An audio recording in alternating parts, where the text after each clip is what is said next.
कि आपने मुसलमानों का ड्रॉप आउट रेट कंट्रोल करने के लिए क्या किया। 60% ड्रॉप आउट रेट है उत्तर प्रदेश मुसलमानों का।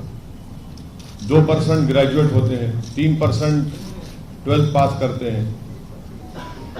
और प्रधानमंत्री ग्रामीण आवास योजना में 2017 का, मैं आपका 2017-18 का फिगर दे रहा हूं, कितने घर दिए मुसलमानों को आपने? 10 दिए। पूरे उत्तर प्रदेश को आए कितने?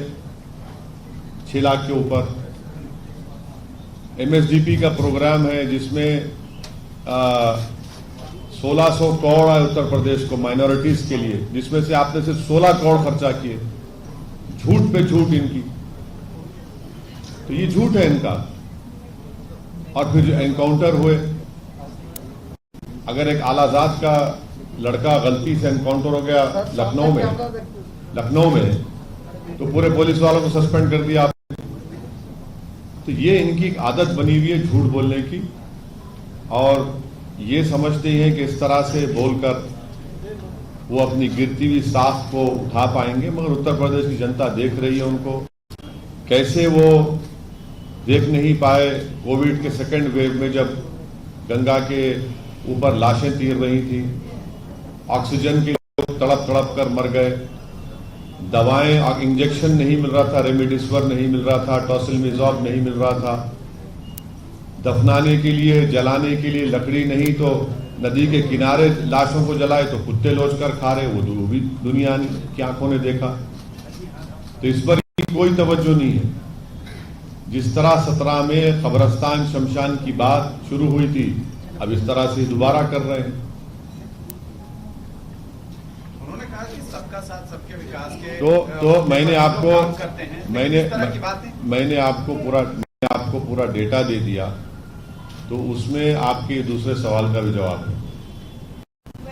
भाजपा के विधायक पश्चिमी और पूर्वी यूपी में डिफरेंशिएट करते हुए योगी आदित्यनाथ ने सोमवार को एक बयान दिया जिसमें कहा कि पश्चिमी यूपी में ना तो लड़कियां सुरक्षित थी, ना ही भैंस और मैडम एक बात सुनिए, क्या एक सांस में आप लड़की को और भैंस को बोलेंगे?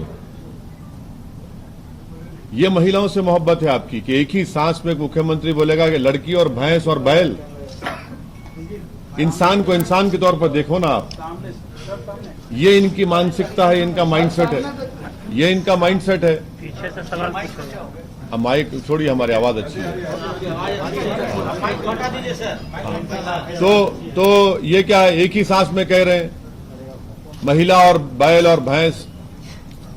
क्या बात है ये? एक मुख्यमंत्री रहकर आपको इस तरह की जबान इस्तेमाल करेंगे आप?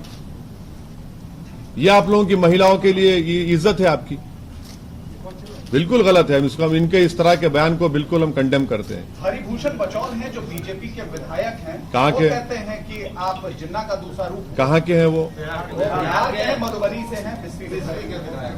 अच्छा, अब वो अडवाणी जाकर क्या लिखे थे जिन्ना की खबर पे? असदुद्दीन ओवैसी का नाम लिख कर आए थे। क्या लिखे थे जिन्ना की खबर पर जाकर? पढ़ के सुनाए आपको हम। उनको, ये लोग जाहिल लोग हैं, पढ़ते नहीं है। अडवाणी ने जाकर जिन्ना की तारीफ कर दी।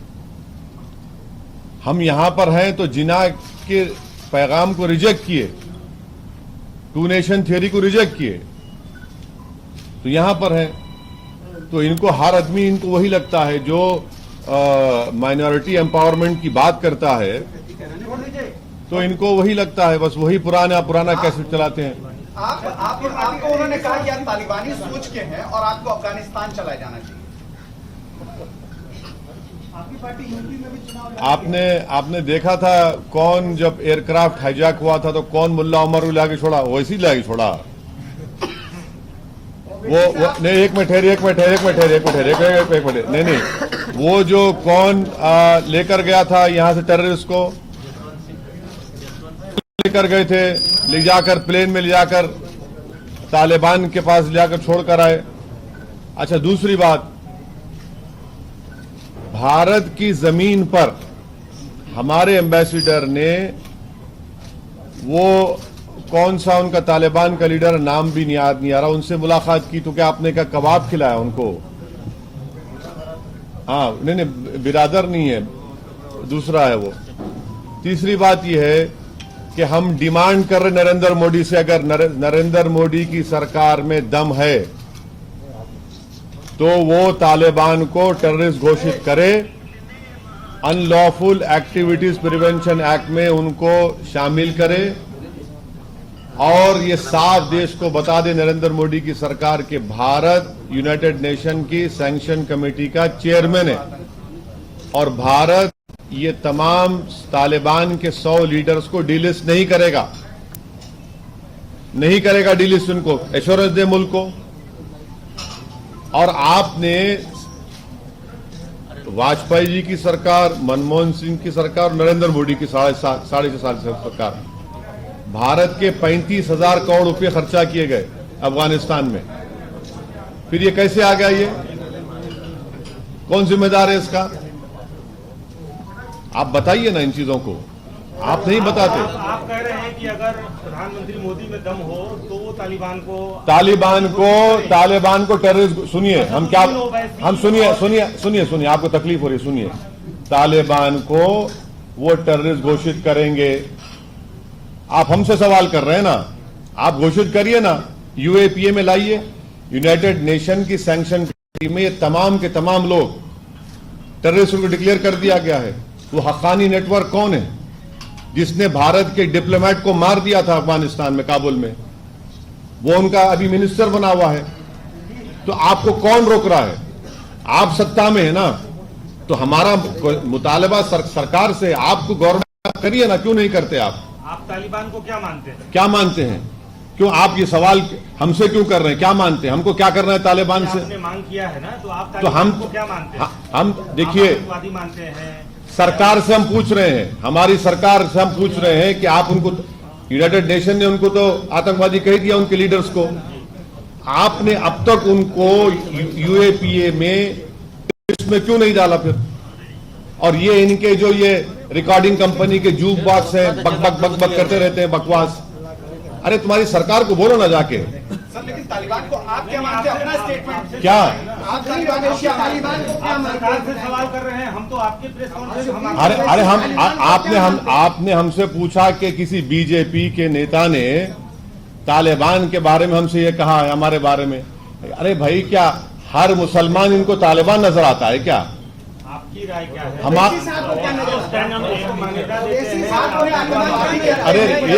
अरे आप लोग इस तरह से जर्नलिस्ट लिंचिंग नहीं करते, सवालात करिए, एक के बाद एक करिए। हम बैठे हैं ना, भागता रहे। सवाल एक ही है, सबका सवाल एक ही है। असदुद्दीन ओवैसी साहब या आपकी पार्टी तालिबान को मान्यता देती है या फिर आप तालिबान को क्या मानते हैं? तालिबान को हम शुरू से कह रहे हैं, 2013 से मैंने पार्लियामेंट में स्पीच कहा, 2015 में कहा, 2016 में कहा, और 2000 जब ये CAA का बिल पास हुआ था, मैंने कहा ये बहुत बड़ी स्ट्रेटेजिक गलती कर रहे हैं आप। तालिबान आएगा, आप इसको CAA के कानून को आप रिलीजियस न्यूट्रल बनाइए। और बनाने क्या स्पीच सुनिए जाके पार्लियामेंट में हमारी, हमने कहा कि कल आपको ताजिक को, हजारा को, उज्बेक को, तुर्कमेन को आप भारत में सिटीजनशिप दे पाएंगे? अफगानिस्तान में आ रहे हैं वो लोग। आपने अपना स्ट्रेटेजिक बहुत बड़ा ब्लंडर कर दिया वहां पर। ये आपने क्या? अरे ये देखिए, तालिबान से असदुद्दीन ओवैसी को क्या करना है? क्या करना है हमको? आपके दिमाग में बात आती भी क्यों है? आप क्यों शक करते हैं हम पर? इस तरह का सवाल करना आपका शक नहीं, आपका शक करना है, बिल्कुल शक करना है आपका, बिल्कुल। मैं एक सुनिए, कोई नजरिया, हमारा नजरिया संविधान, हमारा नजरिया पूछा जा रहा है। अरे नजरिया संविधान का है हमारा, भारत का संविधान के ऊपर वोट लिए हैं, बोल रहे हैं आपको, आपको संविधान से मतलब ही नहीं है। ये बताइए कि हमको क्या नहीं, हमको मुल्क से, भारत से मतलब, हमको दूसरे पड़ोसी से क्या मतलब? हमको नजरिया क्या नजरिया? कौन सा नजरिया? हमारा नजरिया संविधान का है, हमारा नजरिया कॉन्स्टिट्यूशन का है। संविधान के नजरिए से आप क्या मानते हैं? इसी संविधान के नजरिए से सरकार को तय करना है। इसी, सुनिए आपने अच्छा सा, इसी संविधान के नजरिए से भारत सरकार को तय करना है कि वो टेरर ऑर्गेनाइजेशन में शामिल करेंगे नहीं करेंगे। और ये संविधान के नजरिए से हमको पूरा हासिल है कि हम अपने मजहब पर चले, हम भारत के शहरी हैं, ये हर चीज दुनिया में संविधान वो हो रहा है, हम तो क्यों पूछ रहे हैं आपको? ये बताइए कि तालिबान के टेकओवर से अफगानिस्तान में पाकिस्तान कमजोर होगा या मजबूत होगा, और भारत पर उसका क्या असर मैंने पड़ेगा? ऑन रिकॉर्ड ये बात कहा कि ये जो तब्दीली आई है ये पाकिस्तान, चीन, ये इनको मजबूत करेगा और मुस्तकबिल में हो सकता है, फ्यूचर में ये भारत के लिए एक फिक्र की बात हो सकती है। ये मेरा ऑन रिकॉर्ड मैं कह चुका हूं, ऑन रिकॉर्ड इस बात को कह चुका हूं, और उसके बावजूद भी हमारा एम्बेसडर उनसे मिलता है, हम मिलते हैं उनसे। और जो लोग भारत की एम्बेसी में काम करे थे अफगानी, उनको क्या लाए हमने? छोड़ दिया हमने उनको वहां पर, छोड़ दिया हमने उनको वहां पर। 4-4 हमारे कॉन्सुलेट थे, एक एम्बेसी हमारी थी वहां पर। हर साल 900 अफगानी को 800 अफगानी को हम लाकर यहां पढ़ाते थे भारत में। 16,000 अफगानियों को हमने तालीम दिलाई, पढ़ाया, लिखाया, काबिल बनाया। अब क्या पोजीशन है हमारा बताइए वहां पर? हमने छाबार पोर्ट को डेवलप किया ईरान से ट्रेड करने के लिए। यही तो हम जानना चाह रहे हैं ना। और ये बातें पूरी हमने ऑल पार्टी मीटिंग में भी कही थी। पूछ लीजिए अब भारत सरकार से, ये सवालात हमने उठाए वहां पर। बोलिए क्या करेंगे आप? क्या आप इनको टेररिस्ट लिस्ट में डालेंगे? क्या आप इनको यूएन सैंक्शन कमेटी में आप डिलिस्ट करेंगे या टेररिस्ट रखेंगे? और रखते हैं तो फिर क्या आप यूएपीए में उनको शामिल करेंगे? और अगर नहीं करते तो अपने बीजेपी के लोग जो बकवास कर रहे हैं उनको रुकाइए। यहां पर यह सवाल उठता है ना, तो सरकार से हर आदमी जाके बोल रहा है, जो इनके खिलाफ है उसको खड़े होकर शुरू हो जाते हैं। सर, आपकी पार्टी के नेता बिहार में फिलिस्तीन और इजराइल पे बयान दे सकते हैं, और आप राष्ट्रीय नेता हैं, आप कह रहे हैं सुनिए, आप आपने कभी पढ़ा महात्मा गांधी ने क्या कहा फलस्तीन के बारे में? आपने पढ़ा कभी? नहीं, सुनिए। अच्छा, अरे जवाब, अरे भाई आपको इतना दर्द क्यों हो रहा है पेट में? सुन तो लीजिए ना, सवाल आपका बहस करना चाहिए तो आ जाइए, डिबेट कर लेते हैं। आप जर्नलिस्ट से सवाल किए ना, जवाब सुनिए। नेताओं को पेट में दर्द ना, हमको नहीं होता है, हमको नहीं होता है, हमको नहीं होता, हम बहुत मोटी चमड़ी के हैं, होता है। सुनिए, सवाल करिए, जवाब भी सुनिए। नेताओं का काम जवाब देना है और आपका काम सुनना है, पत्रकारों का बहस से करना नहीं है। यूनाइटेड नेशन के रेजोल्यूशन है फलस्तीन के ऊपर कि इजराइल से वहां पर है ही नहीं है। यूनाइटेड नेशन का भारत हमेशा से फलस्तीन को तायद किया नहीं किया, इसमें उसमें फर्क है नहीं है। हमने तायद की फलस्तीन की, हमेशा हमारा मौक़िफ़ रहा कि फलस्तीन का एक आजाद मुल्क बनना चाहिए। मस्जिद अक्सा बैतुल मुक़द्दस वहां पर है, इसका एक हिस्टोरिकल है, आप देखते नहीं आप लोग।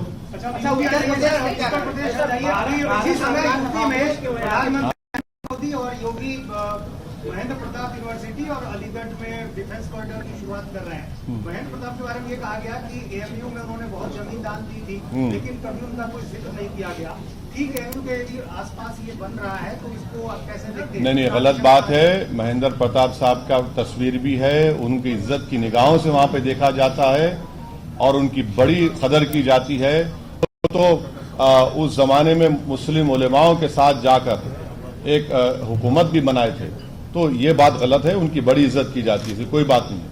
आप लोग चुनाव लड़ रहे हैं, यूपी में तय हो गया किसके साथ स्ट्रेटेजी है यूपी का? हाँ, चुनाव तो लड़ेंगे ना, बिल्कुल लड़ेंगे। कितनी सीटों पे 100 वाली बात है? हम तो 100, हमारे शौकत साहब सदर ने कहा कि 100 सीटों पर हम लोग तैयारी करें लड़ने की। मुख्तार साहब को भी टिकट नहीं दिया गया है, टिकट मिलेगा उनको? नहीं मालूम, अभी तो मुझे नहीं मालूम, उस बारे में तो नहीं मालूम। आपकी पार्टी के किसी नेता ने कहा कि उनको हाँ, हमने ये कहा कि अगर उनको टिकट हम देने तैयार हैं, अब उनसे बातचीत नहीं हुई हमारी। टिकट देंगे, बाहुबलियों को आपकी पार्टी जगह दे रही है, ऐसा आरोप लगेगा आप पे? प्रज्ञा ठाकुर दूध की दुली भी है, क्या बात है? 37% एमएलए बीजेपी के, इनके क्रिमिनल चार्जेस हैं यूपी में। हाँ, जेडीयू में जितने एमपी हैं कितनों पर केस है बताइए? सब क्या है? लोकप्रिय नेता है पूरे ये। आप भी उसी धारा में चलेंगे ना? अरे जब आपके लिए अच्छा है तो मेरे लिए भी अच्छा होना चाहिए ना। आप वोट दाग अच्छे हैं। हाँ, नहीं, दाग आपको हमारे नजर आते ना, दूसरों के दाग आपको दूध की तरह नजर नहीं आते। आपको तो आपको दिखता है कि वो जख्म है, नजर आता है वो। फ्रीडम फाइटर आते होंगे। हाँ, अतीक अहमद साहब नहीं, आपको प्रज्ञा, आपको फ्रीडम फाइटर नजर आती होगी ना? नहीं, आपको नजर आती होगी। नहीं, ये गलत बात है।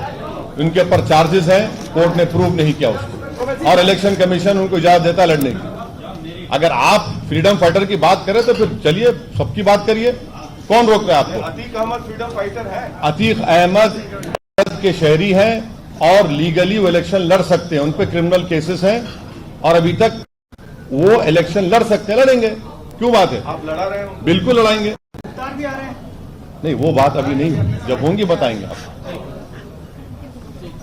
अभी आपने कहा महिलाओं के सम्मान की बात करी, आपने कहा कि भैंस और महिला को एक साथ नहीं देखा जा सकता, सुरक्षा। बोला गया ना, मुख्यमंत्री ने बोला उसको। इसी से एक सवाल है सर रिलेटेड कि दिल्ली में एक मामला आया है रियाजुद्दीन, जिसने 9 साल पहले तलाक दे दिया और फिर अब वो 9 साल बाद अपनी वाइफ के पास आता है और कहता है हलाला के जरिए तुम मुझसे फिर दोबारा निकाह करो। अब इस पर आप क्या कहेंगे? ये कैसा सम्मान है महिलाओं का? केस बुक करिए उसके ऊपर। क्या आपको मालूम भारत में कितने चाइल्ड मैरिज होते हैं? मुसलमान कितने हैं बोले आपको? हम कितने चाइल्ड मैरिज होते हैं बताएं आपको? आपको मालूम 33 लाख महिलाएं शादी होकर अपने शौहर के साथ नहीं, उसमें कितनी महिला मुसलमान है बताइए? एक इशू उठाकर आप लोग कब तक ऐसा करेंगे? छोड़िए ना, अरे छोड़िए ना, छोड़िए। अरे उसे केस बुक करिए। क्या पार्टी का हो गया? हमारे कहाँ पार्टी का हो गया? कौन बोले पार्टी का है? अरे क्या इंडिविजुअल केस का आप सुन इतने भड़क नहीं रहे हैं, आपको सच्चाई बयान कर रहे हैं। आपको बोल रहे हैं कि बताइए चाइल्ड मैरिज कितने होती हैं, कितने मुसलमान होती बताइए? कितने 33 लाख शादीशुदा जो अपने शौहरों के साथ नहीं है, कितने मुसलमान है उसे बताइए? हलाला जायज? हलाला जायज है? हलाला गैर कानूनी है। हलाला गैर कानूनी है। कहां होता है हलाला बताइए आप? हलाला कहां होता है बताइए आप? बताइए कहां? अरे होता कहां है बताइए सब? अच्छा ये बता दीजिए सर, सपा से मौका मिला तो अलायंस करेंगे? किससे सपा से बात करेंगे तो हम सबसे बात करने तैयार हैं। सपा हो, बीएसपी हो, बात करेंगे, बात करें तो बात आप करें। पर आरोप ये लगता है कि आप बीजेपी के गोलकीपर हैं और सेकुलरिज्म के मतलब कम से कम आप तो नहीं करना चाहिए ना सवाल। कम से कम तो आप तो नहीं करना चाहिए ना सवाल। कम से कम आप तो नहीं करना चाहिए। यहाँ क्या हुआ? हमारी वजह से बनी। आप लोग तो चश्मदीद गवाह है ना बिहार में, हमारी वजह से बनी सरकार। पर आरोप लगा।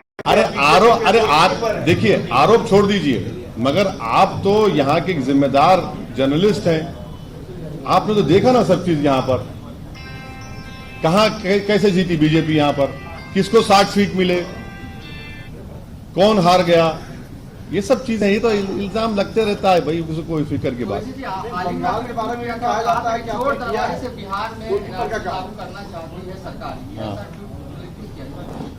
देखिए, ये जो हाईकोर्ट जो अभी जजमेंट ऑर्डर आया है, उस हाईकोर्ट के ऑर्डर में पहले तो नीतीश कुमार सरकार को उस हाईकोर्ट को जाकर बताना चाहिए था कि जिस तरह से पेश किया जा रहा है मसला, वो मसला नहीं है। कितने 38 फॉरेनर्स हैं यहाँ पर बिहार में, पूरे के पूरे नेपाल के हैं। ये महिलाओं का केस था जिनको दोनों को डिपोर्ट कर दिया गया, और फिर हाई कोर्ट के हम इस बात